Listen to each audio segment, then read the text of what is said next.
Mark Pope and the Kentucky Wildcats have a completely new roster, and we're going to break it all down along with the team's schedule and projections for this upcoming season.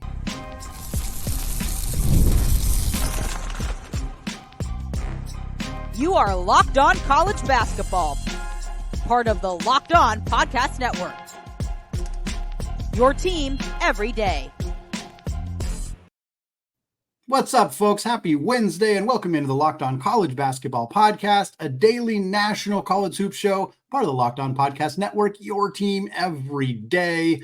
I am your host, Andy Patton, joined today by Lance Dawe, the host of the Locked On Kentucky podcast, and you're joining us at the place to get your college basketball content every single day. Today's episode is brought to you by Gametime. Folks, download the Gametime app, create an account, and use code Locked On College, and you will get $20 off your first purchase. Terms do apply. Well, folks, thrilled to be joined today by Lance Dawe, the host of Locked On Kentucky. We are starting a team preview series. We're going to do a couple of these a week leading up into the start of the college basketball season. We're going to do conference previews as well. For those of you who remember, we did a preview of every single college basketball conference last offseason. We are going to do that again, as well as some team previews. We've got a lot of fun stuff coming your way here in the next couple of months, as we're about 10 weeks away from the start of the hoop season. But figured a great place to start here is with Big Blue Nation and the Kentucky Wildcats, a team that has just dominated the headlines all off-season long, starting with the departure of Coach John Calipari over to Arkansas. They hire Mark Pope, an alumni coming over from BYU, a coach who had plenty of success with the Cougars, but hasn't translated that into a lot of NCAA tournament success. Then he goes about and literally overturns an entire roster. Everybody's gone, bunch of new faces coming in. Lance, it has been a whirlwind of an offseason for the folks in Lexington. You and I have talked a handful of times already this offseason, but now that the dust has kind of settled, I wonder if you could give us an idea of how you're feeling about the roster and kind of the preparation coming into the 24-25 season, and kind of how you feel the pulse of Big Blue Nation has changed. It's not as immediate. The immediate aftermath is kind of over with the Cal departure and the Pope hire. So how are folks feeling about this team as we're, again, about 10 weeks out from the start of the season? Yeah, I think that you can definitely say it's a complete 180 compared to the first 48 hours of the news whenever Mark Pope was hired back earlier this year. I mean, those were the questions, right? How would Mark Pope be able to recruit? Could he put together a roster? Could he keep any of the guys from the recruiting class that John Calipari had put together? And the answer to that question was just one, and Travis Perry, but I think a lot of folks really are starting to get excited about him. But it has been just a complete turnaround, I think, Andy, when looking at the way that this fan base sort of approach things. And obviously you and I were able to speak after the press conference, after things really got going with Pope, and we got to see the excitement. We got to see just how passionately this fan base takes this program, and how much they love it, and how much they care about it, and how much they are beginning to love this coach. And as this season has gone on, recruiting aside, I think this fan base has really grown to love and appreciate who Pope is just as a person.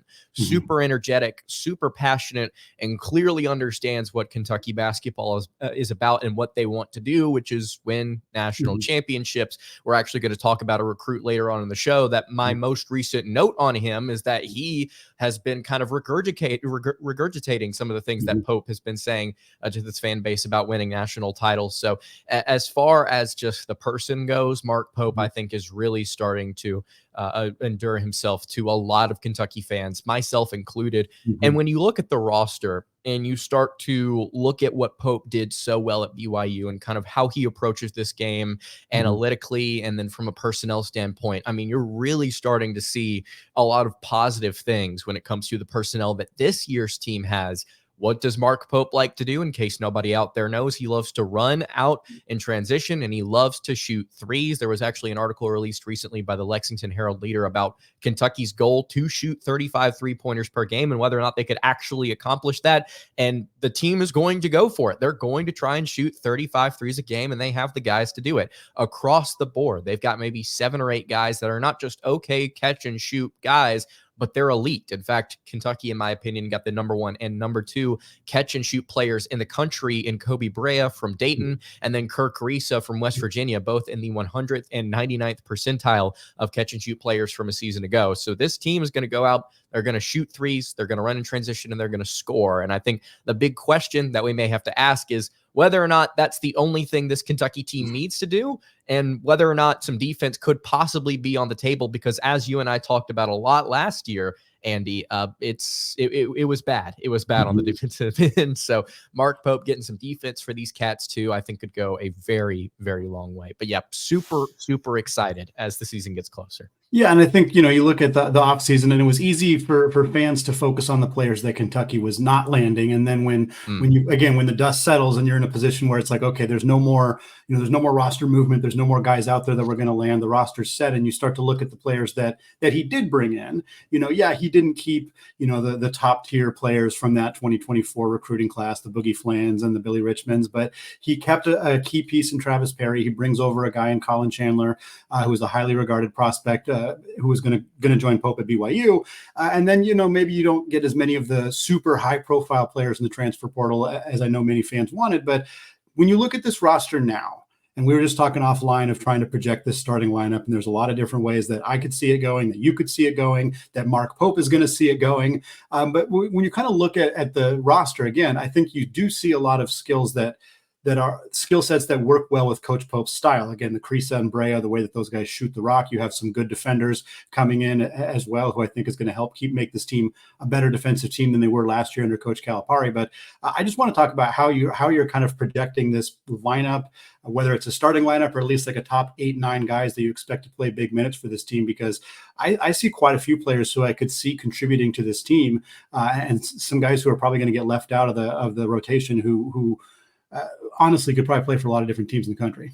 Yeah, I think that when you look at just the raw transfer portal player ratings and such, Kentucky didn't get a ton of the top guys. But like you mentioned there, they got a ton of guys that really do fit what Pope wants to do. And so we'll start here at the top. Like you mentioned, Kerr Kriisa, one of the best shooters in the country last year, but also one of the better assist men, in case you didn't know, previously at West Virginia, and then also at Arizona before that, guided a really good Wildcats team to the NCAA tournament before Arizona was upset just a few seasons ago. He is one of the most entertaining players on this team, not just even from a playing standpoint, but also from a personality standpoint.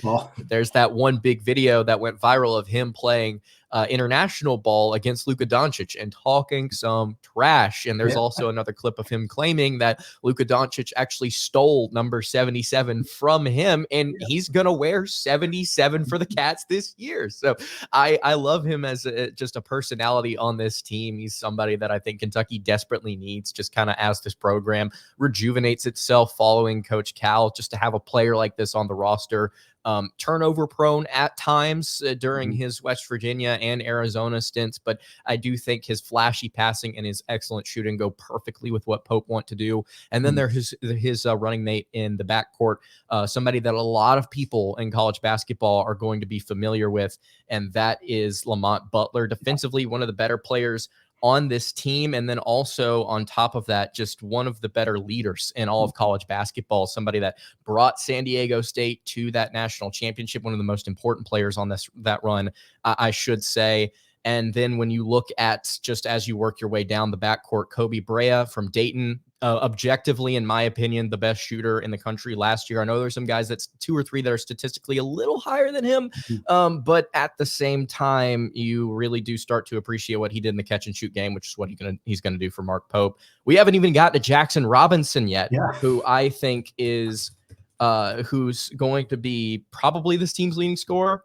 In my opinion. It just brought him in over from BYU, leading scorer on the team a season ago for the Cougs. Came off the bench. I think he's going to start for Kentucky this year. So if you have Butler or Kriisa at the point, if you have Brea at your shooting guard, then you've got Robinson at your small forward, you really start to see just the scoring that starts to pile up here. It's a lot of really talented guys that can shoot the basketball. Andrew Carr from Wake Forest, extremely underrated at that power forward spot. I think can do a lot for the Cats.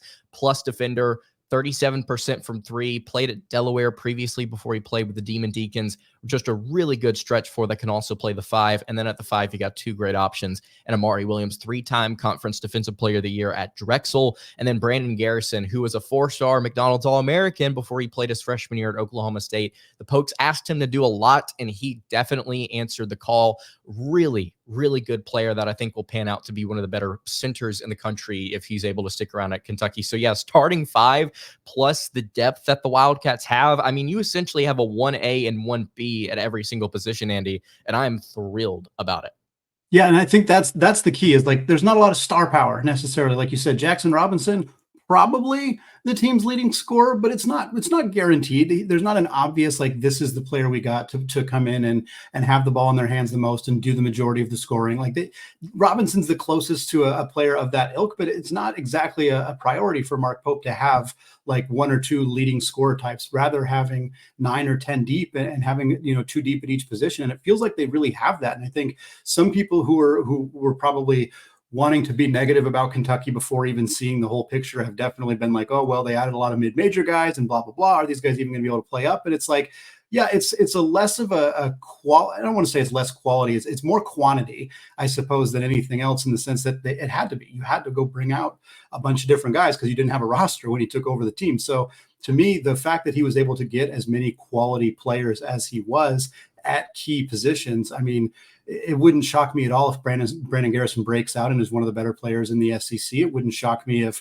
the combination of Krisa and Brea are one of the most prolific scoring backcourts or shooting backcourts in the country. But I don't know exactly who's going to be the guy who does the majority of damage for this team. And that's what I think makes them kind of a fun team to root for and a bit of a frustrating team to potentially have to go up against, especially early in the season. And that's what I want to talk about now, Lance, is I want to look at this team's non-conference slate because Mark Pope, a lot of new coaches. We've seen this already with a couple of programs. When they have a new coach in or they have a coaches on the hot seat and they're scheduling cupcake after cupcake after cupcake because they want to boost their non-conference and look a little bit better going into conference play. That is not what Kentucky did. They have a bunch of really great games. They got Duke, they got Gonzaga, they got others. And we're going to talk about how they might do in that non-conference slate, as well as whether they can finish in the top 5 in the SEC. All that coming up in just a second. But first, folks, let's talk about today's sponsor, Gametime, because going to live events is the absolute best. Whether it's sports, whether it's music, theater, comedy, and more, we got college sports finally coming back here as the football season gets underway. I'm looking forward to making new memories this season. And great news, when you're looking to get tickets for this year, Gametime has a new feature called Gametime Picks that makes getting tickets for your favorite live events even easier. Gametime Picks filters out the fluff to show you only incredible deals on great seats so that you don't have to waste time searching through thousands of tickets. And if we're talking Big Blue Nation, we're talking Lexington, Louisville comes to town on December 14th. Right now, you can get baseline seats for as little as $140 on Gametime, but the best deal is in section 12, right behind Kentucky's bench, $351 a piece. Definitely go check that out if you haven't yet. You can take the guesswork out of buying tickets with Gametime. Download the Gametime app, create an account, and use code LOCKEDONCollege for $20 off your first purchase. Again, create an account, redeem code LOCKEDONCollege for $20 off. Terms do apply. Download the Gametime app today. Last minute tickets, lowest prices, guaranteed. Today's episode of Locked On College Basketball is also brought to you by FanDuel. Folks, you've heard us talk a lot about FanDuel, America's #1 sportsbook. And usually this summer, we've been filling you in on getting a boost or a bonus offer from FanDuel. Well, we have something a little bit different for you now. Now through September 22nd, all FanDuel customers can bet $5 and get a 3-week free trial of NFL Sunday Ticket from YouTube and YouTube TV. Then with a YouTube TV base plan, you'll be able to watch every regular season Sunday afternoon out-of-market game. All you need is a Google account and a current form of payment, and you can cancel anytime. And look, if Lance is getting you all fired up about Kentucky and Coach Mark Pope, right now they are 3,500 odds, plus 3,500 to win the national title at FanDuel. Go throw some money down on that, and you can visit FanDuel.com/lockedon to download America's #1 sportsbook. All right, Lance, continuing our conversation here about Mark Pope and the Kentucky Wildcats. We talked a little bit about that roster, some projected starting lineups, some rotation stuff, and it'll be really fun to see how much experimentation Mark Pope and Kentucky does early in the season. And it kind of creates a situation where I think at least for me, when I project non-conference early season games, a lot of the time I'm going to lean with the team that has more continuity, that has played together longer, because we see a lot of teams kind of struggle with that early on. But I do think there is an element of, if we'll use the Gonzaga game as an example. If Kentucky's prepping against Gonzaga, they can watch tape of last year's team and see 80% of those guys are still on the roster. You're watching, prepping for Kentucky this year, Mark Few's not going to watch any tape of last year's Kentucky team because it's not going to do you any good. And so I think that creates kind of an interesting wrinkle for especially very early in the season. And so you look at this non-conference schedule, and again, there could just be a whole bunch of cupcakes that make it easy for Mark Pope, to experiment with lineups and move some guys around and kind of figure out what works the best. But while there are some of those games, as every team has, you also got Duke in Atlanta, you got Clemson on the road, you got Gonzaga in Seattle, like we said, you got Louisville at home, you got Ohio State at Madison Square Garden. That's a lot of really good games. And how do you think for Mark Pope, like how well do you think these types of games will prepare them for what's going to be a gauntlet in the SEC? And how do you kind of project them doing against this really good quality competition in the non-conference slate?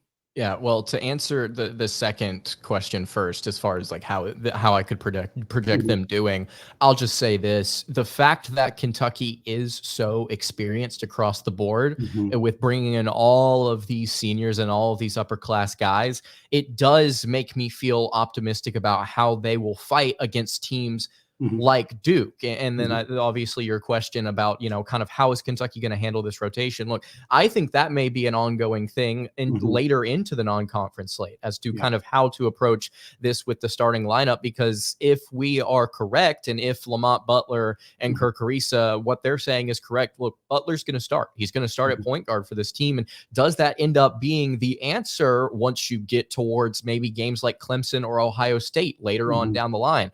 I'm not sure if it is going to be the answer. I'm not saying, and that's not me saying it's not going to be, by the way. It's just, I think there's a lot of different ways this team could mix and match their talent. It's a very high floor rotation. It's just trying to find the guys that kind of elevate your ceiling and getting those guys to start and then play the most minutes. I think that Kentucky's probably going to do a lot of work here. And I really think that when you look at the beginning of the schedule, yes, there are only 2 official games before you play Duke. You've got Wright State and then you've got Bucknell, but the Wildcats play 2 games, exhibition games, against some pretty good competition. Kentucky Wesleyan, who was a 20-plus win team, they're going to play them October 23rd and then in an exhibition. And then Minnesota State, I believe it's Mankato, I don't know how to pronounce it, but they were 35-2 and were Division II national champions last year. And the Cats are going to play them before they open up their season. So you've essentially got 4 games there, 2 against lesser competition, but 4 games that you can kind of really figure out, okay, where does Carissa go in all of this? How is Jackson Robinson utilized with guys like Kobe Brea, Otega Owe, who's a really good 2-way player at Oklahoma from a season ago? How do they factor in this rotation as far as wings go? Colin Chandler and then Trent Noah, somebody that could play the 2 or the 3, those 2 guys. How do they factor in against maybe some of these more difficult opponents as you get into the beginning of the season before you play Duke? So I think there's going to be a lot of questioning and then obviously answering, hopefully, as you work your way through the schedule. But man, you look at Duke, right? That's going to be the tough one to start things off. And then you've got a little bit of a reprieve before you play at Clemson for the SEC ACC Challenge on December 3rd. Then right after that is the battle in Seattle against the Zags. Those 3 games right there are going to be really tough. You've got Louisville December 14th, as you teased earlier, going to be a massive showdown for Mark Pope and then Pat Kelsey in Rupp Arena. Ohio State's going to be super tough as well. They're a borderline top 25 team, which is something that I don't think a lot of people realize. They kind of fell off in the middle of the year and then were able to rally back. And their interim coach, if I'm not mistaken, they brought him on full time. So the Bucks going to be pretty solid. They've got Aaron Bradshaw, actually, who was formerly at Kentucky last year. So Duke, Clemson, Gonzaga, Louisville, Ohio State. I've continued to say those are the games. And to be honest with you, I think Kentucky won't be favored against Duke, the Zags, and that's pretty much it, unless Clemson just is able to kind of, roll out the gate and firing, and they're like a borderline top 25 team by the time the Wildcats face them. So I expect Kentucky to take 3 losses in this non-conference slate, or less. And if they end up taking one more, we're going to have to really assess kind of what happened in the game. It's not more of like an indictment of, oh, well, this team's not ready, or, oh, this coaching staff's not doing a good job. It may just be, hey, you lost a game that you could have won and there were some crazy circumstances. But man, I expect Kentucky to actually play pretty well. They've got experience. They've got guys that fit their system. If anything, Andy, I'm actually expecting for Kentucky to surprise some folks. Maybe you upset Duke at the beginning of the year. Your offense clicks. You're maybe able to protect the rim a little bit better than people expect. And the Wildcats are off to a hot start. I think that it's more likely that Mark Pope and this Kentucky team come out firing in this non-conference slate and pick up some wins that people don't expect, as opposed to them still working out some kinks. At least that's where I currently sit right now. Yeah, I think that's a good assessment on this non-con. And I think 2 losses, 3 losses, 3 losses is not super alarming, depending on, again, what losses they are and how they happen. 4 losses, I don't think is a huge deal either. But again, it depends. If you get absolutely smoked by Louisville, that's probably not going to feel very good. And I don't think that's going to happen. But like that versus like a really narrow loss in the other 4 games, is a bit of a different context. But ultimately, what really is going to matter here is how Mark Pope and this team can do once they get into conference play, because the SEC is not getting any weaker whatsoever. Bama looks great. Tennessee still looks good even after losing Dalton Knecht and Santiago Vescovi. Auburn's going to be back with Janai Broom in the mix. Arkansas and John Calipari. We'll talk a little bit more about that in the final segment, but obviously that's still a very talented roster. Florida, I think, is up and coming. Now you add Texas into the mix. You add Oklahoma's maybe not as big of a needle mover, but they're still a quality team. This is going to be a tough slate. I mean, we're talking about those teams and we're not even mentioning Ole Miss or Mississippi State or South Carolina, who was a 6 seed last year. Like, there's a lot of really good depth in this league, and you feel good about Kentucky's depth and you feel good about their roster overall, but you got to go win night in and night out in order to be a top 5, top 4, top 3 team in this conference. It's obviously way too early to make full-on projections on how this is going to go, but knowing that you have a strong non-conference slate, knowing that you have a lot of players who've been in college basketball for 3 or 4 or 5 years, many of them who've been at the high major level, like, how do you kind of feel looking at this team, looking at the rest of the SEC, and how Mark Pope might navigate this first year in conference play? I think just off the bat, I think this may be the most talented league that we have seen, at least and possibly in my lifetime, from top to bottom. This may be the deepest SEC that we've seen. Now, I'm going to kind of walk back what I said with you in just a minute, and kind of look at kind of how some of these teams may fare, especially in the first half of Kentucky's SEC slate, to kind of give you a detailed answer as to kind of how I feel the Cats are going to fare in the SEC. But you look at a lot of these kind of middling teams, kind of middle of the pack teams in the league, and they've kind of infused themselves with all of this transfer portal talent, where you'll be able to look at a team like Ole Miss and say, hey, they've got some really good guys coming in just from a numbers standpoint. They've got guys that shot well and kind of fit their system. And hey, look at a team like Tennessee with Chaz Lanier. He's somebody that Kentucky really, really wanted, and they weren't able to get in the transfer portal. He could end up being their leading scorer. Of course, Arkansas plucked a couple of guys from Kentucky, got Janelle Davis, got Jonas Adu. I mean, that's a really good team on paper just because of their transfer portal additions. A team like Kentucky, if you want to argue them, there's so much talent that's kind of being added. It may be difficult to project every team outside of maybe Alabama and Auburn who feel like they're currently in a solidified class of their own. It may just be them, and then everybody else is really, really good to some extent in the SEC. Of course, this has kind of been a new developing thought on my show. Yes, the SEC may be good, but look at how it compares to what the Wildcats want to do from a philosophical standpoint, from an X's and O's standpoint. And you kind of saw some of this last year. Mark Pope and Kentucky want to shoot threes, right? They want to go out there and they want to try the outside shot. They want to do it 35 times a game. Let's say they do it 30 times per game, right? And they're shooting average from 3. Now, we know they're not going to shoot average from 3 because of how many good 3-point shooters that they've brought in. But let's just say they shoot what they shot last year, which was 35% from 3. If they do that, they'll hit about 11 threes per game, which is going to be a lot more than what you would expect from any average college basketball team. Point being, Andy, they play with tempo and they shoot threes, they're going to score points. And that's just shooting average, right? That's just shooting average in college basketball, and we expect them to be better than that. I think Kentucky is going to, an extent, try and do what Kentucky did last season, which is put up a bunch of points and see if you can hang with them. And if you can't hang with them, you lose by 15.